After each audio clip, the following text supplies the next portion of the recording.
Hello all and welcome back. I actually have the privilege of recording during the day today. I'm very excited about that fact. So with that being said, let's jump into the rest of our lecture portion of this unit.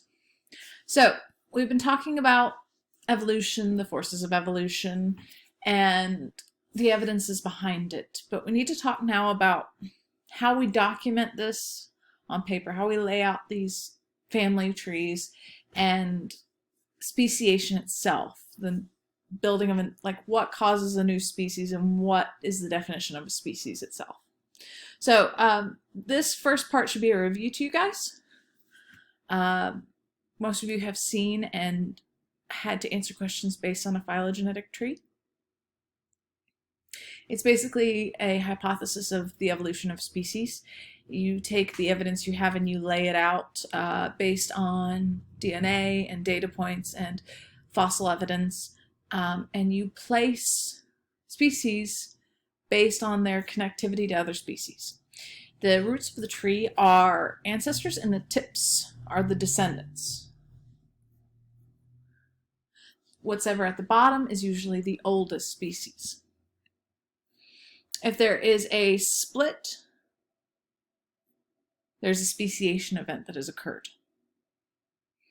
So in this picture at the top, we have the ancestor, and then we've split off. We have one species that split off from here, another one that split, and then as you can see here, it has split again, and then split again, and we end up with 4 species. Different from the original ancestor, but all related from that one point. There's some misconceptions about reading a phylogenetic tree. Reading it left to right like we read written word does not mean the species A is older than species D. It does not mean that species B is older than species C. It's just how things have broken apart. The oldest is at the bottom.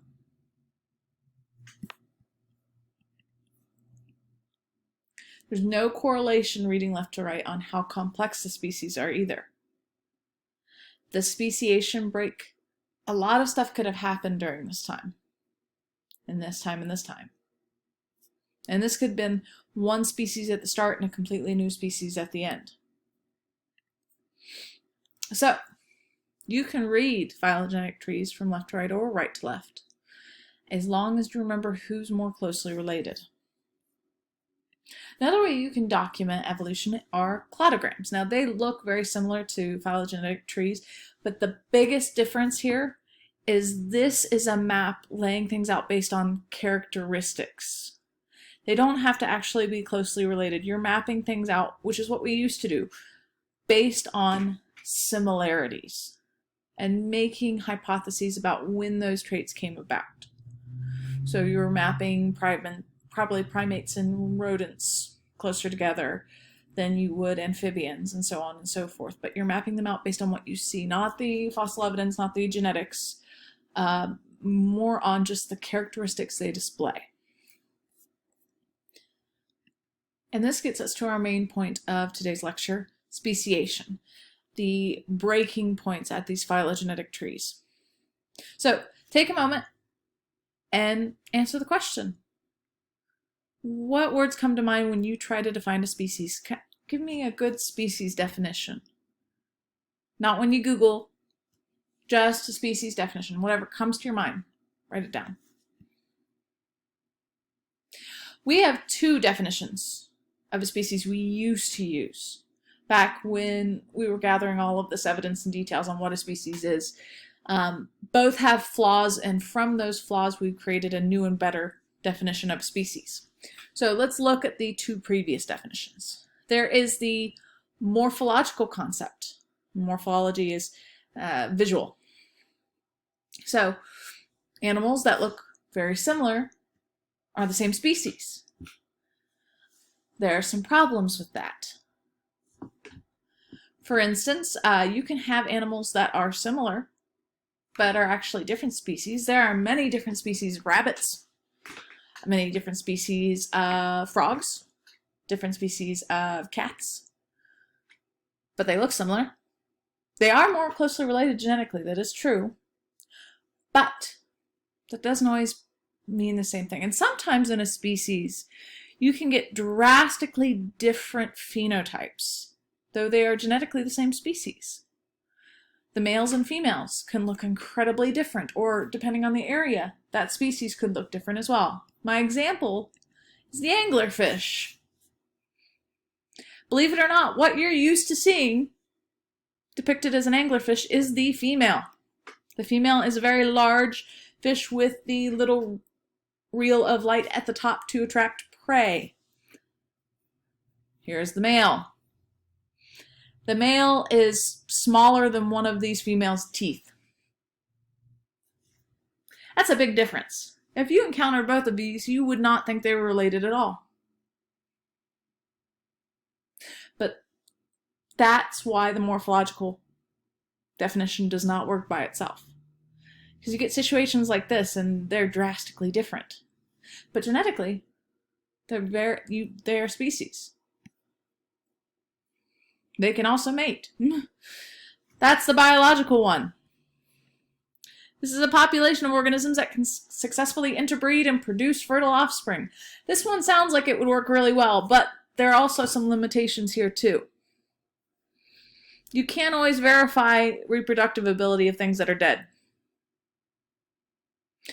You also can't use this definition for things that reproduce asexually, like bacteria. That doesn't work.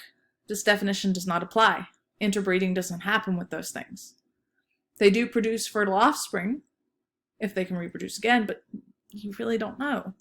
And it doesn't apply. And as for extinct things, unless we bring them back and test it out, we won't know for that either.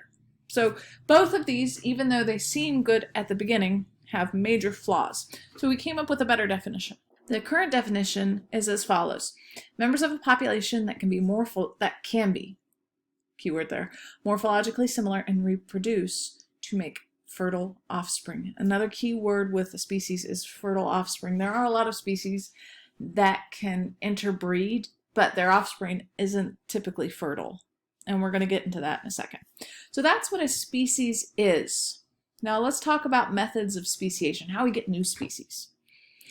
We have two main types. Two main types of speciation and two main categories of how this happens. And we're going to look at the categories of how this happens first and then talk about the two main types of speciation. So how this happens, there are two main categories of causation for this. Number one is geographic isolation. This is really easy. This is population separated by a physical barrier. This could be like the Grand Canyon and having a species of squirrels separated and then both combining over time to become so genetically different they can't mate anymore. This could be a section of the polar caps melting and separating a set of polar bears, or an area of land falling in and isolating two groups of fish. So whatever happened, the two groups got separated. Just like that example last week about the river. How can a river drive evolution? This would be an example of this. This is geographic isolation. The second type is reproductive, and there are two main types of reproductive isolation. First type is prezygotic isolation. This is before fertilization because pre means before, and zygotic or zygote means fertilized offspring, fertilized embryo. There are four types of prezygotic. So we have the category of prezygotic, and in there's four different types. The first type is temporal. This is when mates or mating is at different times, seasons, days, years, parts of the year. For instance, my example here in the picture, American toads mate in early summer, and Fowler's toads, which live in the same area, mate in the late summer. So they have a different mating season. They're never time to really interact. A lot of animals stick to mating seasons or mating times. Humans are not one of those, but a lot of other animals follow those patterns and only mate during certain times of day or year. Behavioral is the second one. This is when reproduction is, or even mating is prevented because of mating rituals. Things that other animals do to attract mates does not attract another species. This could be as simple as a bird song. In the picture, kind of jokingly, if one bird song doesn't appeal to another bird, they're not going to mate. If the color is wrong, if the size is wrong, if the plumage is wrong, if the dance is wrong. The third type is mechanical. This is quite literally the parts don't work together. The two mating pairs, the pieces just don't work. They cannot reproduce because they're incompatible. And the fourth type is ecological reproduction. This is caused by different living situations. For instance, you have sections in Africa where savanna and rainforest touch. In the savanna, you have lions. In the rainforest, you have tigers. They could technically, and sometimes on a rare occasion, do come in contact with each other, but they tend to stay in their habitat. Tigers prefer the rainforest. Lions prefer the savanna. They're not going to generally roam into each other's territories nor each other's habitats. They prefer their own. So even though they live in the same area, close by, they're not going to interact. This is the same for lizards that live in the tops of trees versus lizards that live in the bottom of trees. They live in the same general area, they just never encounter each other. The second type of reproductive isolation is post-zygotic. So mating's happened. Mating has happened and something's not right in this situation. So a couple things can happen. First off, you can have the embryo not develop for a variety of reasons. You could have that the sperm and the egg don't recognize each other. They don't have the proper carbohydrate signalers on their cell membrane. Do you remember us talking about the name tags on the cell? The sperm and the egg don't have the proper name tags to interact, so they don't fuse. Or, if they do fuse, the chromosome numbers don't add up or don't work right together, and the DNA doesn't mesh well, and what ends up happening is a miscarriage. If we do make an offspring, that offspring will have a high likelihood of being infertile. And actually, a majority of them are very infertile. At least all the males I've encountered in these situations are infertile, meaning they cannot have children, they're sterile. An example of this cross is a female horse and a male donkey. That makes a mule. Mules are sterile. They can't produce offspring. They are used very much on farms because they are strong and not as stubborn as the donkey counterpart. But they're sterile. Same when a tiger and lion mate. Depending on the mating pair, you can end up with a tigon or a liger, depending on the male-female pairing. And they're sterile. Some of the females can have children, but there's no other tigon or liger male to mate with to make it their own species. So the females sometimes can be fertile, but there will never be another pairing to which you can get more ligers or tigons in the next generation. They'd have to mate with either a pure tiger or a pure lion. So that's an issue. Another issue that's going to come across is the health and safety of these offspring. Chances are when you get a hybrid of this sort of nature, they're going to have some health issues. They're not purely one species or another, so they're going to have a lot of survival issues. And if both other species are really good at blending in, when you mix those genes, chances are the offspring's going to stand out more than it should. And that's going to leave it up to predators, and that's going to be picked off more easily. So those are some of the types of isolations. We have 4 types of pre-zygotic and 1 main type of post-zygotic, and post means after fertilization.